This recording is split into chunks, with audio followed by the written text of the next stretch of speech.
Welcome to our channel English to Tutorial. Today we will discuss about one important question of class 12 economics subject. That question is diagrammatically explain the relationship between average cost and marginal cost in case of production. यानी नक्शे के साथ औसत लागत और फाजिल लागत के ताल्लुकात को बयान करना होगा हमको। औसत लागत यानी एवरेज कॉस्ट क्या है और फाजिल लागत क्या है, इस दोनों के दरमियान क्या रिश्ता है, क्या ताल्लुकात है, क्या रिलेशन है, इसको बताना हमको। यानी relation between AC and MC.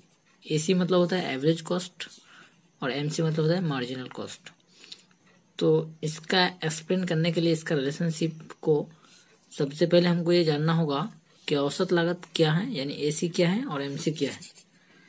तो इसका डेफिनेशन हम एक लिखे हैं, इसको यहाँ पे देखिए आप लोग। तो देखिए यहाँ पे एवरेज कॉस्ट का डेफिनेशन लिखे हैं और नीचे मार्जिनल कॉस्ट यानी एमसी का डेफिनेशन लिखे हैं। तो सबसे पहले एवरेज कॉस्ट के बारे में पढ़ते हैं। किसी चीज की एक इकाई को पैदा करने में जो लागत लगती है उसे औसत लागत यानी एसी कहते हैं। कोई भी चीज में जब एक यूनिट उसका प्रोडक्शन में खर्चा होता है, किसी चीज की एक यूनिट को प्रोडक्शन करने के लिए जो कॉस्ट पड़ता है किसी चीज का, उसको हम जो है एवरेज कॉस्ट कहेंगे। सिर्फ एक चीज के एक यूनिट को प्रोडक्शन करने के लिए जब किसी चीज में जो कॉस्ट पड़ता है उसको हम लोग एसी यानी एवरेज कॉस्ट या औसत लागत कहते हैं। इसके बाद देखिए मार्जिनल कॉस्ट।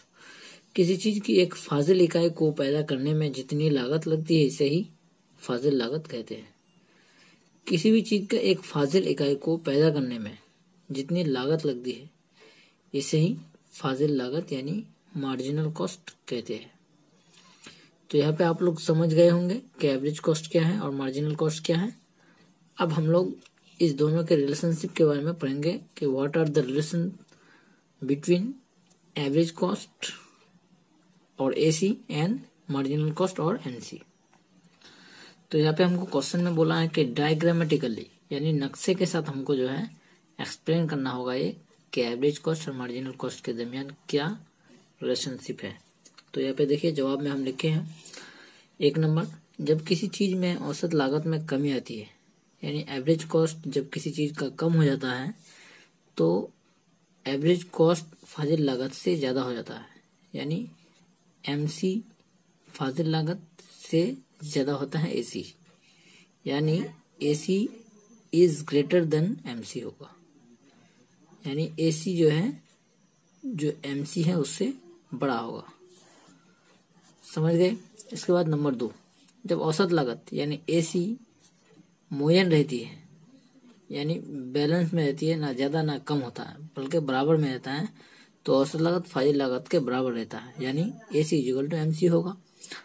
ये तो आसानी पॉइंट है कि जब औसत लागत यानी एसी मुयन रहता है यानी ना ही ज्यादा होता है ना ही कमी आती है, तो औसत लागत और फाजिल लागत यानी एमसी और एसी जो है बराबर होंगे, यानी एसी इक्वल टू एमसी होगा। इसके बाद नंबर 3 में देखिए, जब औसत लागत में इजाफा होता है तो औसत लागत फाजिल लागत से कम होता है। जब औसत लागत यानी एसी जब एमसी से ज्यादा हो जाता है तो औसत लागत फाजिल लागत से जो है कम होता है, यानी एसी स्मॉलर देन एमसी होगा।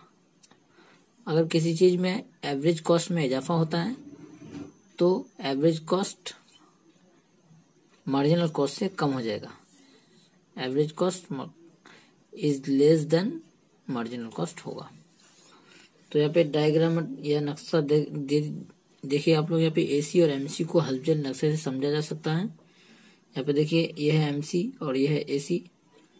जब एसी कम होगा तो एमसी ज्यादा हो जाएगा। तो यहाँ पे देखिए आउटपुट यह ओ, ये है उसका डायग्रामेटिकली एक्सप्लेनेशन। इसके बाद नक्शे में हमने एसी और एमसी के खत यानी लाइन को उसके यूजुअल शेप का बनाया है। आप यहाँ पे देख सकते हैं नक्शे में कि हम जो है यूजुअल शेप में बनाया है एसी और एमसी के नक्शे को। नक्शे से जाहिर होता है कि जब औसत लागत यानी एसी में कमी आती है तो एसी का खत एमसी के खत से और ऊपर होता है। तो यहाँ पे देखिए, जब एसी में जब कमी आती है यानी आहिस्ते से जब कमी आती है तो एसी का खत एमसी के खत के ऊपर से जो है ऊपर हो जाता है। एसी का खत जो है एमसी के खत से ऊपर हो जाता है। देखिए इधर ऊपर बढ़ जाता है, ऊपर बढ़ जाता है यानी औसत लागत फाजिल लागत से ज्यादा होता है। तो यहाँ पे देखिए, जब कमी आती है तो इस फाजिल लागत यानी एमसी से जो है ये ऊपर बढ़ जाता है एसी। नक्शे में फाजिल लागत का खत औसत लागत के सबसे निचले नुक्ता से होकर गुजरता है, यानी उस नुक्ता पर औसत लागत से फाजिल लागत के बराबर होता है। और जब एसी में इजाफा होता है तो एसी का खत एमसी के खत से नीचे होता है, यानी औसत लागत फाजिल लागत से कम होता है। तो आप लोग समझ गए होंगे कि एसी और एमसी का यहाँ पे रिलेशन क्या हुआ। यहाँ पे देखिए 3 पॉइंट दिए हम लोग, इस 3 पॉइंट को आपको याद रखना होगा और नक्शे के साथ बयान करना होगा। Thank you for watching, thank you for listening, good bye.